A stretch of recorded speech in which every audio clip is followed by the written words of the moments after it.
बिस्मिल्लाहिर्रहमानिर्रहीम अस्सलाम वालेकुम, welcome back to my channel. तो आज है बहुत ही मज़ेदार से आपके साथ ब्रेकफास्ट की रेसिपी शेयर करने वाली हूँ, जो कि बहुत जल्दी और झटपट से बनके तैयार भी हो जाएगा। ज़्यादा इंग्रेडिएंट्स भी इसके अंदर नहीं डलेंगे, बहुत ही कम चीज़ों के साथ ये बनके तैयार हो जाएगा। मैं बना रही हूँ मीठा चीला। तो मैंने नमकीन तो बहुत बनाया, मैंने कहा मैं मीठा चीला जो है वो बनाती हूँ। तो सबसे पहले मैंने मैदा लिया था, उसके शामिल कर दिया मैंने यहाँ पर चीनी। उसके बाद जो है यहाँ पर मैं इसके अंदर दूध डाल रही हूँ। यहाँ पर मैंने एक पैकेट दूध का लिया था, ठीक है। अब थोड़ा थोड़ा मैं दूध डाल के इसको जो अच्छे से मिक्स कर रही थी। मैं इसमें सिर्फ एक पैकेट ही दूध का इस्तेमाल करूँगी, मुझे मज़ीद की ज़रूरत पड़ेगी तो फिर मैं इसके अंदर पानी का जो है ना वो इस्तेमाल करूँगी।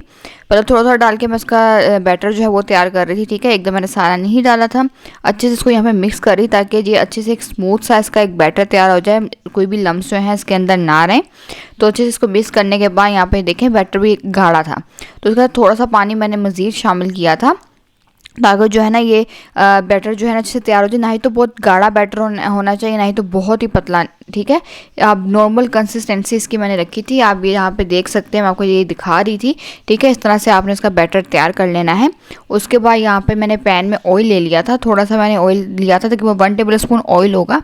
उसके अंदर ये जो मैंने बैटर बनाया था इस तरह से ये मैंने शामिल कर दिया इसके अंदर। अब आपकी मर्ज़ी, आप कितना बड़ा बनाना चाहते हैं। मैंने पैन साइज़ का तो नहीं बनाया, ठीक है, पैन से छोटा है, आप चाहे तो पैन साइज़ का ही बना सकते हैं। तो यहाँ पे मैंने शामिल कर दिया, जिसको मैं सेट कर रही थी ताकि शेप आ जाए इसकी अच्छी सी। उसके बाद जो है ये एक तरफ से जब ये पक जाएगा तो इसकी साइड को यहाँ पर मैं इस तरह से चेंज कर लूँगी, ठीक है। इस तरह से दोनों तरफ से मैं इसको पका लूँगी ताकि इसके ऊपर अच्छे से पक भी जाए। तेज़ आँच से बिल्कुल नहीं पकाना, तो ये मीठा चीला जल्दी जल जाता है, ठीक है, चीनी है इसके अंदर।